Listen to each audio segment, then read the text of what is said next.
Good morning, everybody. Today, I have the honor to talk to some very seasoned fire service professionals.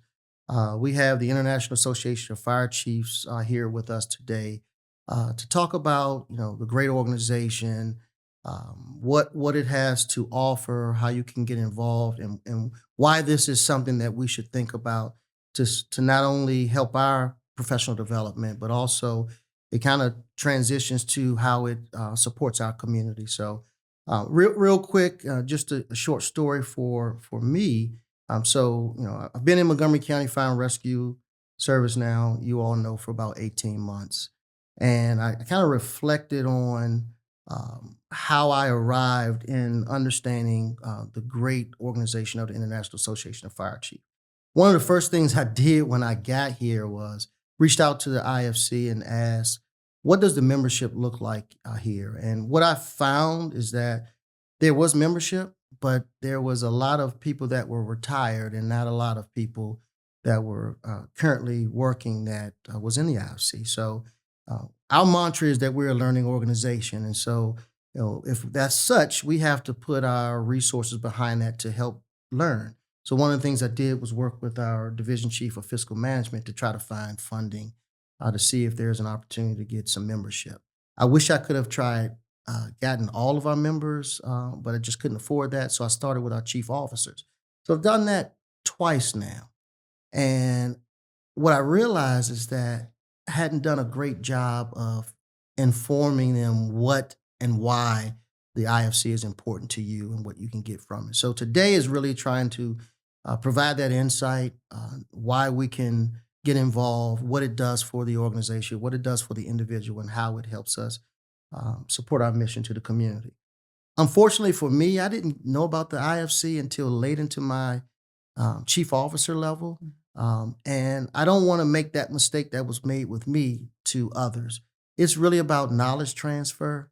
And I want to make sure that we're transferring that knowledge so that people can get exposed to the IFC, learn from it, network, and all the great things that you'll tell us of what's going on. So today I have with us someone that's not unfamiliar to Montgomery County Fire and Rescue, retired Chief Mary Beth Michaels, who is probably 50 years plus in the industry, as well as Dan Gray, who's 30-year plus in the industry. He's retired deputy chief from Fairfax County.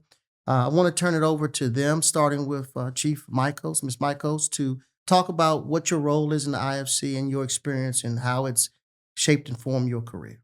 Well, before I start that, Chief, I just want to tell you how excited I am to be home. I started my fire service career. I came for 1 year to set up the EMS program over 50 years ago and fell in love with the fire service because of Montgomery County and the people we had in the department and the citizens we served. So I was very honored to wear that patch for 21 years. But the fact that I actually made it to fire chief in my career is really due to the relationship between the IFC and Montgomery County Department of Fire Rescue years ago when I was working here. Two of our former chiefs were actually president of the IFC and had gone through the executive committee and the various steps. We have a big history of the two organizations. Back in the mid-'80s, Chief Isman, who was really recognized nationally as the expert in hazardous materials, had us start the first national hazardous material conference here in Montgomery County, and we ran it for a number of years. And as it grew and expanded beyond our capabilities of doing it just as a fire department, then the IFC took it over, and that conference is still a major fire service event every year, and it started here in Montgomery County. Wow. So we've had relationships forever. I started my relationship when Chief Isman was an officer at the IFC, and he used to encourage us to join. And so as a captain, I joined, and at that time, they only recognized chief officers, but since then, they have extended their membership to company officers. So we really educate, we work with all levels of officers within the fire and EMS service. Good stuff. And So even Chief Carr, who was the Mhm. chief years ago, he started one of the first urban search and rescue units in the Yes. country, went international, and again worked very closely with the IFC. Mhm. And the IFC has so much to offer, and we're so close.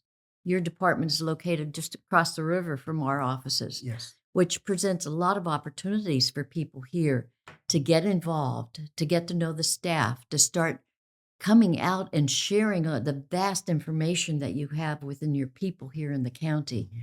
at our conferences, and to work on committees and councils. Yeah. So there's just a wonderful opportunity for strengthening a relationship that's been there for a long time. Wow. That's great. Danny, tell us a little bit about how you got involved in the IFC and what you do now. So, thank you for this opportunity. The IFC is homegrown originally in Washington D.C. It's chartered out of New York many years ago. It's been around for a long time, and then it was housed the last couple offices in Fairfax County. So occasionally, being an employee of Fairfax County, you would connect whether you would assist with grants or assist with any needs that International Association of Fire Chiefs would have. So, being partners across the river with Montgomery County, it just running calls with the brothers and sisters, it just seemed to work so well. And I started my career as a volunteer. Actually, I was born and raised in Fairfax, and I said I like doing this. I like providing service back to my community. So I went through the process, became a county employee, and then the rest is history. So had a great career. I'm assigned to membership right now. I've been there for 4 years. What I want to share, and everything happens at the kitchen table, at the station, is to share my lessons learned where I could actually enhance newer members, younger members, more information to enhance their career. Mhm. So my message today would be is don't wait until you become a chief officer. Start as a non-chief officer, start as a company officer, start as a firefighter paramedic, or continue as a volunteer. Don't wait till you become a chief officer to join. There's so many opportunities that will enhance your career. What I ask of you is to engage into your future. So give back early, participate on committees, councils. There's so many activities, officer development. If you go to IAFC.org, you go across the toolbar, you can click on membership, and it'll show you some drop down windows of benefits and how it can help not only you, it could help your family with formal education because there are some discounted programs. And what's interesting is the top three items that are most often activated or linked is the conference discounts. So if Mhm. you are a member, a full member type, you have money off of your registration costs, Mhm. which is the number one benefit. You have the ISC Academy, which is exactly what we're doing today with podcasts and webinars. And then you have KnowledgeNet, Yeah. which is why should we create our own independent documents when the document's already been written? Yeah. You Yeah. just network, share, ask information. And what I've done in my past was I'll switch the document to Word.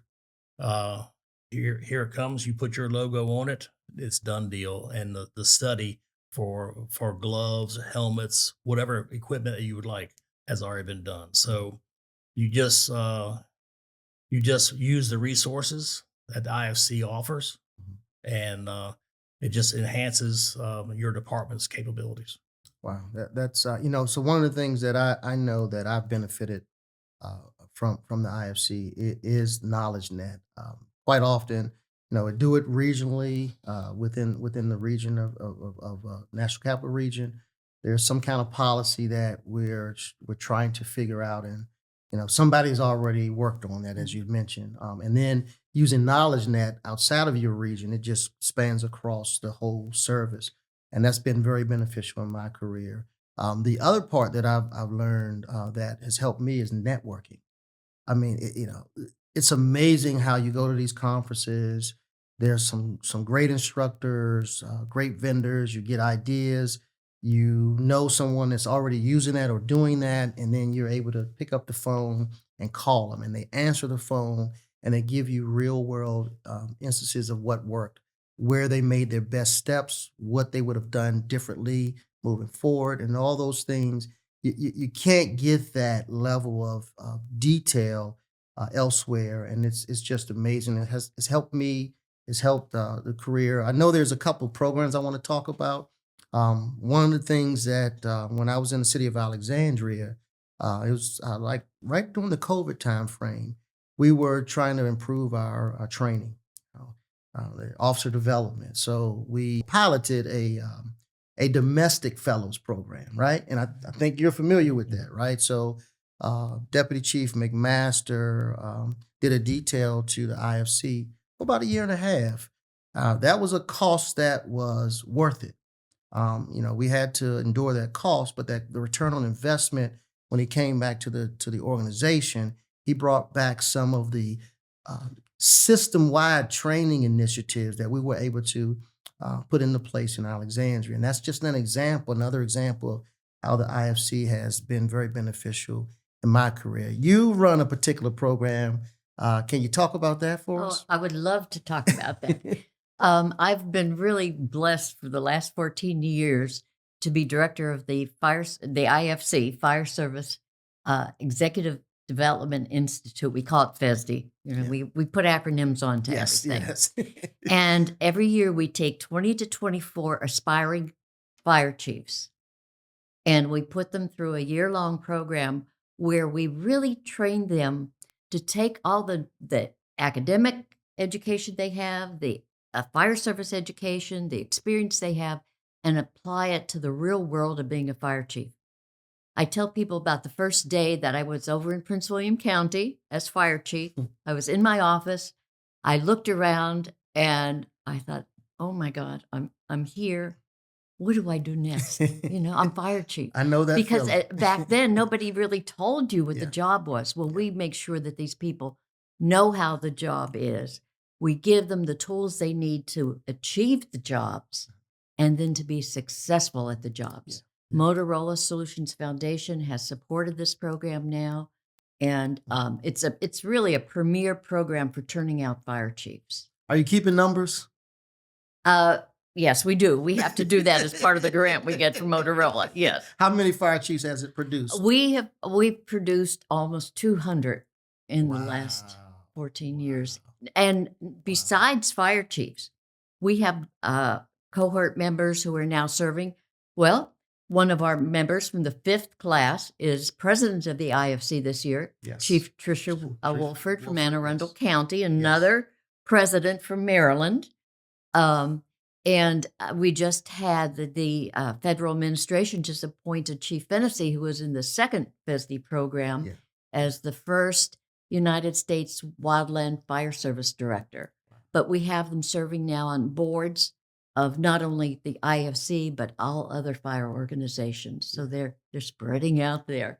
And it's a great program. And we are so happy this year that you have an announcement to make. Absolutely. So, and correct me if I'm inaccurate, I believe this is the first Montgomery County Fire and Yes. Rescue Service employee that has made it into the cohort. And this is cohort. Cohort 14. So cohort 14, we have Assistant Chief Kelly Mullendore, who's been accepted into the program. So we are so excited for her. We know she's going to represent us well and represent herself well.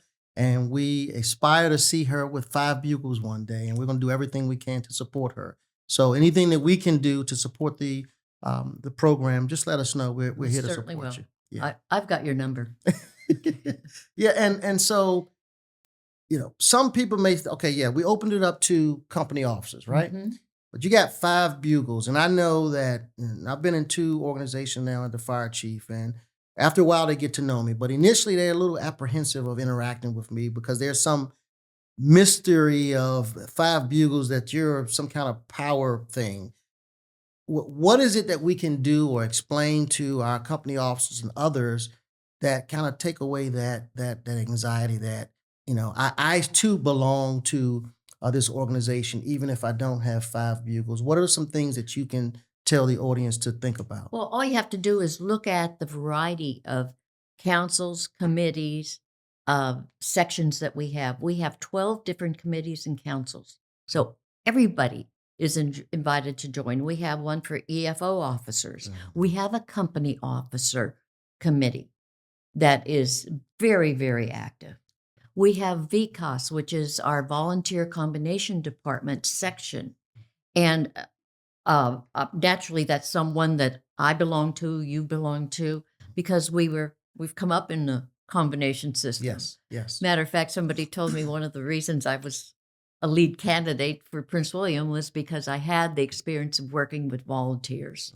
And so I went over there and had the privilege of working with dedicated volunteers again there in that capacity. So there's something for everybody within the IFC. If you're interested in EMS, hazardous materials, in technology, in USAR, I mean, we've got a group there that you could go with, sharpen your skills in those areas, let them know what you've done here in those areas, and also I found by participating in these groups, they're always looking for people who want to be officers, and getting those officer positions, you learn a lot of leadership skills Yes. to help you get promoted. Yes. Yeah. So, Yeah. yeah. Would you like to offer any ideas? So you mentioned earlier about KnowledgeNet. Most recent, as of yesterday, a chief officer was asking about the corrosion to the undercarriage of the frontline rigs. And that is a true real life issue that is being discussed and looking for feedback and studies. And, instead of creating your own research, it's out there already. So this fire chief here said my vehicle is only 13 years old and it's not fit to operate on the highway anymore. So this is one example of true real life situations that can't wait, and that's why you build a network. So I mentioned earlier about the pilot domestic fellows program. There is an international fellows program, and so right now Montgomery County, through our operations division, Chief Fabrizio is leading that charge. He's working with Jeff Doolin on the program where you bring in international firefighters into your organization for about 6 months. It's about 8 personnel. They are firefighters that are certified in their country. Right now, we're going through the lawyers are looking at the agreement so that we can bring them in. The way we're going to use that program is not all of our trucks have 4-person staffing on them. We have 15 trucks. We were able to get to 3 of them having 4-person staffing. So we're going to use them not as minimum staffing, but we're going to use that information and analyze the data to put them on those trucks as a 4th person, not minimum staffing, but really looking at how that's improving our effective response force. Yes, Montgomery County has done some great things, innovative. We have flow below nozzles, smoke curtains, escape hoods now. But I talked to my lieutenants that are on the trucks, said, Chief, these are great ideas, but I don't have any but 2 hands. So how do I get all that stuff into operation? So being able to use this program to demonstrate and that having that information and that data to help inform those decisions, I can tell that story to the budget director. I can tell the story to the county executive on why this is important, how this is safer, more effective to the bottom line community. And those are programs like that I couldn't have or access if it wasn't for the IFC. So, and there's a new program. We have a new council. It's called iWork, and it's a council that is addressing total workplace and workforce issues. And they have on their work agenda to create 2 different fellowship programs. One would be for iWork fellows, having people that, and we're just putting these together, so I'm kind of guesstimating on some of the things that we'll be doing, but having individuals that will help us look at workplaces throughout different fire departments and how can we make them better? What can we do for the workforce so that they're more effective and they can provide better service to the communities? So we're hoping by this time next year, we will have those 2 fellowships open defined, and again, members are going to be have that opportunity to apply for those fellowships. I'm learning stuff as I go as well. That's hot off the press. Yeah, yeah, Okay? I appreciate that, and so um, I'll end, but I want to give ladies first. Is there any lasting things you want to let us know that we can take away from and implement? Like for me, I'm trying to do things to encourage people to get interested. What would you say to my department, and what would you say to me to continue to showcase the IFC and talk about the great things that they offer? Well, I think in trying to pass on to the people here, belonging to the association, because it is your professional association, whether you're a career or volunteer, belong, get involved. All of these committees, all of these sections are looking for people who want to come and really give some of themselves, share their knowledge, and take back and bring back things to their own home department. And also, and they need to get out to these educational programs. We have some online, but just at our annual IFC conference, we have a series of programs that you can go from being a company officer up to a chief executive officer online, and it's by attending the conference. We have 7 national conferences that we offer every year in a lot of the specialties. And there's education that goes on the whole day long, from sitting in a classroom, and as you said, to the networking that takes place in the hallways at night at dinner, when they go out to dinner, when they go out and have a beer someplace. That as much education Yes. is picked up at those events. And they're just great. People used to think you go to a conference and you just party. No, that's not the situation anymore. People are there to learn, to meet people, and to have the resources of other members throughout, as you mentioned, throughout the country.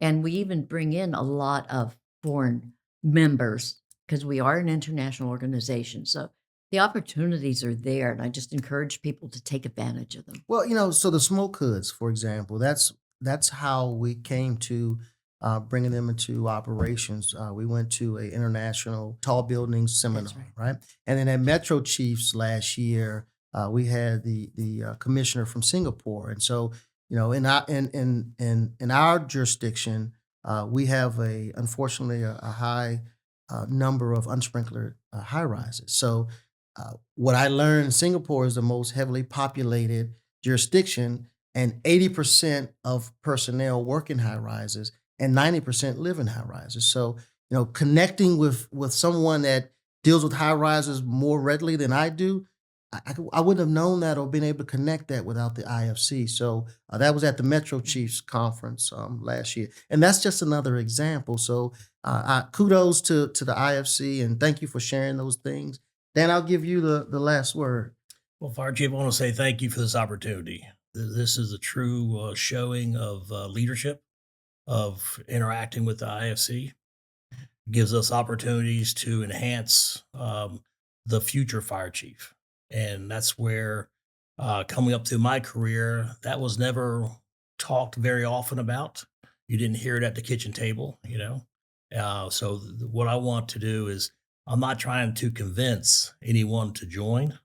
I'm not asking you to join. What I'm asking you is, why haven't you joined? Yeah. Because, riding the rigs and supporting the community, time does go by fast. And there's so many opportunities to offer. So what I would ask, if anybody is interested in joining or about the benefits, is to go to ifc.org, go across the toolbar to membership, scroll down to, you can do member benefits. You can do to join now. If you do join now, there's 5 different types of membership. If you scroll down to the second page of that link, it shows you in the columns of what each membership type offers you. So some are able to vote, some are not. So you need to get a good understanding of what you want to fit your future. But for the ones that are members already, if I can do anything for you, please let me know. I appreciate you. For the ones that are going to be future members, don't wait too long. Don't let the opportunities pass. If you want to be a fire chief or a chief officer, this is a great pathway to get you there. Thank you for that. Mary Beth and Dan, thank you for your time. Montgomery County Fire and Rescue, we are a learning organization.